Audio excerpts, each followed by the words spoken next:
Добар ден, добро дојдовте во вестите на Канал 8. Општина Зрновци ќе гради мини електрична хидроцентрала за искористување на обновливи извори. Станува збор за студија спроведена како дел од проектот Валоризација на обновливи извори на енергија, на која општината работеше цели 18 месеци, заедно со општина Белица од Република Бугарија, каде што се одржа завршната презентација на која присуствуваше и делегација од општина Зрновци и градоначалникот Блаже Станков. Завршна конференција за проектот Валоризација на обновливи извори на енергија како дел од меѓуграничната соработка на двете општини Зрновци и општина Белица од Бугарија се одржа во општината Белица. На презентацијата на која што присуствуваа и представници од општина Зрновци и градоначалникот Станков беше образложена студијата при што беа објаснети потенцијалите со кои располагаат двете општини. Студијата се фокусиравме на енергијата од ветерот, сончевата енергија и биомасата. Во нашата општина, според оваа студија, е предвидено изградба на една мини електрична хидроцентрала на општинскиот водовод, на примерната мрежа поставена, и на фотонапонска енергија, односно користење на соларната енергија како фотонапонска енергија, меѓутоа исто така и користење на соларната енергија како термална енергија. Така да јас се надевам дека со оваа студија, која што ќе ја понудиме понатаму на стопанствениците на нашата општина, ќе произлезе интерес и се надевам дека за кратко време, значи ние веќе ќе имаме искористување на овие обновливи извори енергија. Проектот е реализиран со финансиска поддршка од ИПА фондовите и чини 95.000 евра, од кои 140.000 евра отпаѓаат на општина Зрновци, останатите на општина Белица. Општата цел е да се насрчи. Општата цел на проектот е да се развијат општините во делот на економијата и екологијата преку валоризација и ефективно искористување на обновливите извори на енергија, со кои располагаат општините од Бугарија и Македонија. Очекуваме проектот да донесе голема придобивка и за двете општини, пред се во делот на економијата и екологијата, што пак ќе значи благосостојба и квалитетен живот на граѓаните. Во рамките на проектот се идентификувани други 4 потенцијални проекти кои се однесуваат на изградба на фотоволтаични мини електрични централи, чијшто вредност надминува 1.700.000 евра и се надеваме дека ќе се реализира во наредниот период. На студијата беше споменато дека во делот на искористување на обновливи извори на енергија најнапредна е Хрватска, која што цели 50% од вкупната енергија која што ја троши е од обновливи извори на енергија. На студијата беше кажано дека до 2025 година 22% од енергијата која што се користи во стопанството кај нас ќе мора да биде од обновливи извори. Проектот меѓу Зрновци и Белица започна пред 1,5 година и соработката меѓу двете општини беше на високо ниво, пошто се договорија и понатамошни заеднички инфраструктурни проекти, на кои ќе се чека нивно одобрување и реализација. Над 300.000 денари планира да потроши општина Кочани за набавка на работна облека за вработените во противпожарната единица. Веќе е објавен втор тендер за оваа намена, откако претходниот пред околу 2,5 месеци беше повлечен. Кочанските пожарникари конечно ќе добијат нова работна униформа и обувки. Локалната самоуправа го објави тендерот со кој бара фирми кои ќе обезбедат соодветна облека што ќе одговара на техничката спецификација според законските одредби во оваа област. Тоа значи дека облеката треба да ги задоволува потребните стандарди за заштита на лицата при извршување на нивните задачи, односно да обезбедува висока топлинска издржливост, да може да поднесе високо ниво на абразија, како и да овозможи извесен степен на водоотпорност. За да се постигне поголема конкурентност, од општината се одлучиле набавката да биде делива, односно да можат да се јават посебно добавувачи за униформите, а посебно за обувките. За набавка на 20 комплети работна облека и исто толку пара длабоки зимски чизми за кочанските пожарникари, локалната самоуправа планира да потроши близу 340.000 денари. Веќе тече огласот за прибирање понуди од заинтересираните фирми, што трае до 26 овој месец. Според одредбите во огласот, за набавка на еден комплет униформа, понудите треба да бидат во износ од најмалку 6.120 денари, додека за набавка на чизмите, сумата треба да изнесува најмалку 4.050 денари за пар. Доколку се помине во ред и на тендерот се пријават понудувачи кои ќе ги исполнат бараните услови во спецификацијата, се очекува во рок од 2 месеци да биде извршена набавката. Со тоа ќе се реши проблемот со недостигот од соодветна облека и обувки со кои кочанските пожарникари се соочуваат подолг период. Погодните временски услови овозможија да продолжат градежните работи на атмосферската канализација во Кочани. Механизацијата веќе го прави ископот за поставување цевки кон улицата 4 Македонска бригада и кракот на Страшо Ербапче. Започна раскопувањето на дел од улицата Димитар Влахов кај крстосницата со Лазар Андонов, како подготовка за реализирање на атмосферската канализација во овој дел од градот. Механизацијата и работниците на струмичката компанија Жикол веќе го трасираа каналот во кој ќе се постави цевка во должина од околу 300 метри во правец кон Панагюрот. Според планските документи се предвидува во иднина таа да ја собира површинската вода од улицата 4 Македонска бригада, за да се намали опасноста од поплавување на околните објекти кај крстосницата со Димитар Влахов. Поради тоа ќе се раскопува коловозот покрај тротоарот од западната страна на улицата во правец на дисконтот Боки. Собраната атмосферска вода ќе се носи во постојниот покриен канал, што е дел од поранешниот Белски дол, а кој во близина на ветеринарната станица се влева во Кочанска река.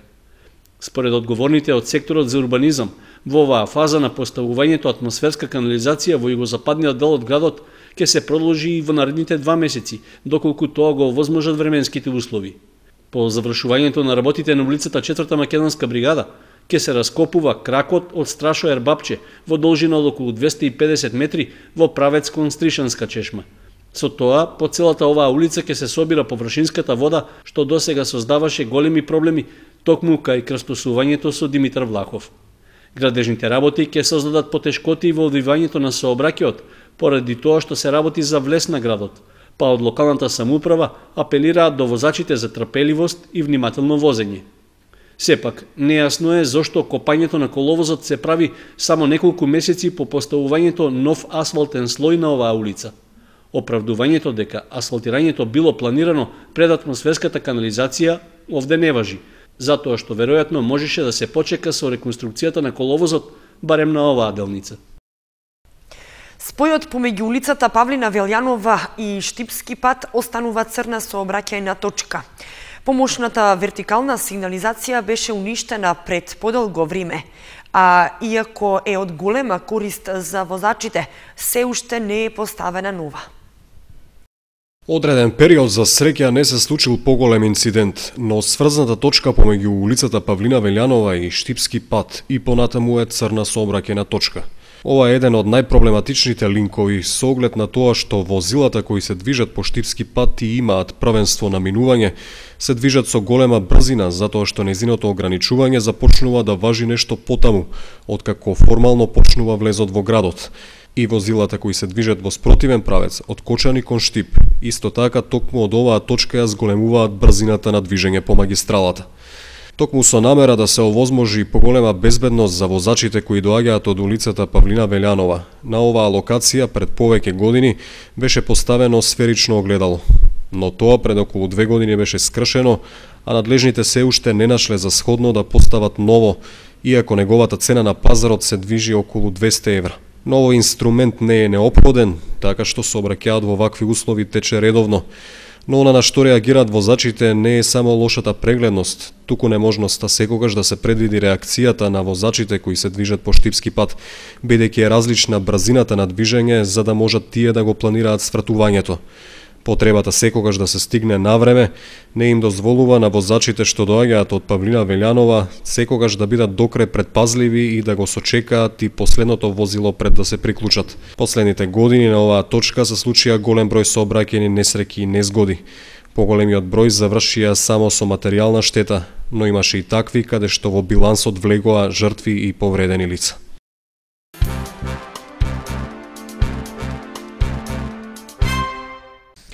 Верскиот празник Свети Васили Велики и почетокот на православната нова година по 6-ти пат беше одбележан во манастирот на Пониква, што го носи името на светецот. По тој повод се одржа света архиерејска литургија, а за верниците беше организиран празничен ручек. Сончевото и топло време и покрај тенката снежна покривка на Пониква Овозможи годинава за одбележувањето на почетокот на православната нова година на манастирот Свети Василий Велики да се соберат голем број верници. Придонес за тоа даде црковниот одбор кој организираше автобуски превоз за граѓаните, како и топол чај за добредојде во дворот на манастирот. Прославата започна рано изутрината со служење Света Василева литургија, со која чиноначалствуваше митрополитот Брегалнички Иларион во сослужение на свештеници од Кочанскиот храм Свети Ѓорги. Потоа пред манастирот беше осветен славскиот колоч, при што владиката на присутните и на сите православни верници им го честиташе празникот и започнувањето на новите 12 месеци според јулијанскиот календар. Мир и благослов во душите наши, во домовите наши, во градот наш, во татковината наша и дај Боже на секаде во светот. Амин. Амин. Минатогодишните кумови кои беа домакини на славата исто така упатија честитки и желби за среќа и успех, со надеж дека собирот на манастирот ќе остане традиција. За сите верници би порачал здравје, среќа, среќна нова година и се најубаво во животот. Денес Господ не послужи со убав ден да прославиме стара нова година и Свети Василий. Во околијата нема манастир Василија, ние така иницијатива падна малце како почеток срамежливо и полека ве дојдоме до оваа фаза и ќе покушаме да ова го продолжиме, да го дотераме, да што недостасува да го доправиме уште така. Секоја година се повеќе народ, значи дека веќе го прифаќаат за празник, дека нашите луѓе веруваат во тоа што го правиме. Од оваа година за празникот се користеше и трпезаријата во состав на конакот што се гради во близина на манастирот. За сите верници кои дојдоа на славата имаше греана ракија, вино и празничен ручек што го организираше црковниот одбор. Во дворот на манастирот се слушна и изворна музика, па присутните со песна и оро го продолжија славието. Истовремено уживаа на топлото јануарско сонце, што овозможи пријатна прошетка по снежната покривка и чистиот планински воздух. Со ора, песни и богата трпеза, кочанци синоќа ја одбележаа и прославија православна нова година. Се кршеше погача со паричка, гореа василичарски огнови. Многу кочанци, православни христијани, Василица ја празнуваат како домашна слава, а оние кои го носат името на Свети Василий Велики го слават својот именден. Големи собери со василичарски огнови имаше и синоќа. Во секое мало се слушаа песни и се играше оро. За овој ден се подготвува богата трпеза, која што ја осветува свештеник и чита молитви за здравје. По повод православната нова година и празникот Обрезание Господово и Свети Василий Велики, во Кочанскиот храм беше отслужена Света Василиева литургија. Покрај Македонската православна црква, според јулијанскиот календар, верските празници ги слават и Руската и Српската црква, Ерусалимската патријаршија и калугерите на Света Гора. За разлика од нив, по Григоријанскиот календар се водат Грчката, Бугарската, Романската, Украинската и Грузиската православна црква. Изградбата на храмот Свети Лука во Виница не се одвива согласно предвидената динамика. Затоа се апелира до верниците да помогнат во рамките на своите можности. Изградбата на храмот Свети Лука во Виница, прв во Источна Македонија посветен на светиот апостол и евангелист, не се одвива согласно предвидената динамика. И по неколку години од почетокот на изградбата, храмот заглави на кровната конструкција. Градежните активности се одвиваат според износот на финансиска помош што стигнува од верниците. Иако во неколку наврати се донирани поголеми средства од страна на неколку поголеми спонзори, сепак бараната финансиска конструкција од 3 милиони денари се уште не е комплетирана. Минатата година храмот Свети Архангел Михаил организираше Божикна лотарија, а оваа година донациите од граѓаните можат да се уплаќаат и на жиро сметка која на посебен лист ќе биде доставена во секој дом во Виница. Надлежните во храмот апелираа за поголема поддршка од верниците за во 2015-та да може да се отслужи и првата литургија. Во досегашната изградба на храмот инвестирани се 2 милиони денари, но според пресметките потребни се уште 1 милион за да се затвори објектот, но во таа сума не е вклучен фреско живописот, така што без поголема поддршка целосната изградба на овој духовен објект ќе почека уште неколку години. Верниците своите верски обврски и потреби и понатаму единствено ги извршуваат во храмот Свети Архангел Михаил. Чинот на потопување на Светиот крст во осветените води на Кочанска река да добие христијанска димензија, а не да се пријавуваат од материјална корист, апелираа свештениците од Кочанскиот храм Свети Великомаченик Ѓорги.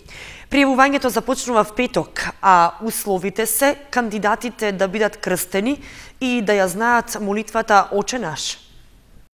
Започнаа подготовките за одбележување на празникот Богојавление Водици и потопување на честниот крст во водите на Кочанска река.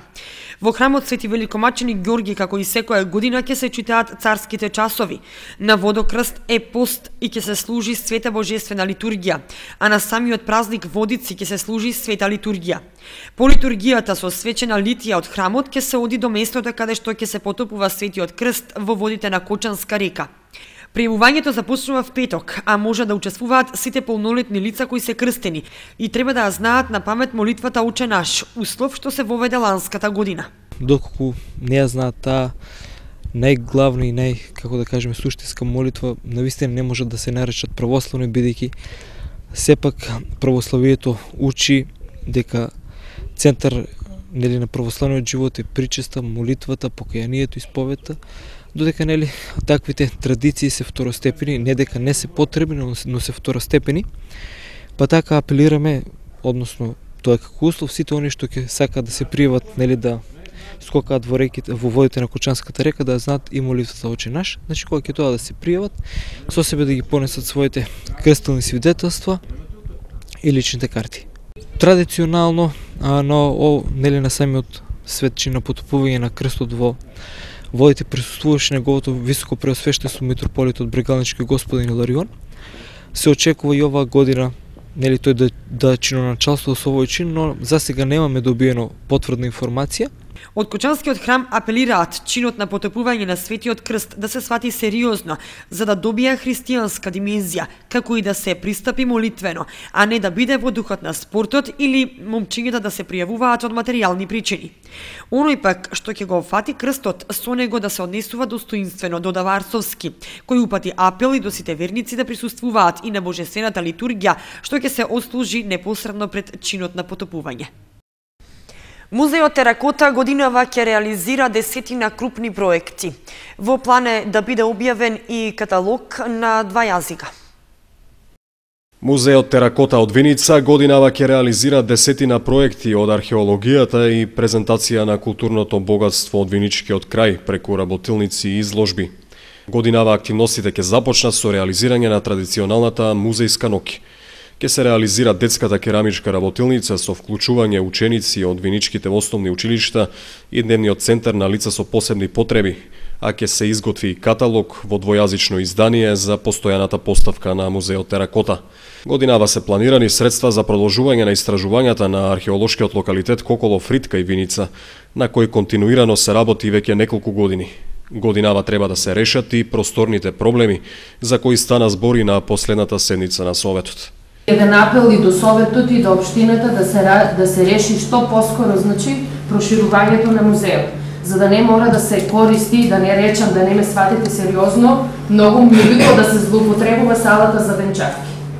Бидејќи тука има проблеми со луѓето кои што се одговорни за салата, ја префрлаат вината на вас, вие на нив, кој се грижи, кој не се грижи. Оваа година не е користена затоа што веќе имаме ние и друга во галерија што можеме да ја користиме со уметниците. Значи, сега се отвара можност и Уцурската бања што е на галерија. Значи, ние немаме потреба од таа сала. Ако ви мислите дека се злоупотребува, уопште никош нема да не е моја лична. На археолошкиот локалитет Виничко Кале годинава ќе работи конзерваторскиот центар од Скопје во конзервација на еден од бедемите и едната кула, кои потоа со останатите делови од веќе заштитеното Виничко Кале ќе бидат достапни за посетителите.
Со временската прогноза ги завршуваме вестите на Канал 8. Ви благодариме што бевте со нас. Пријатно.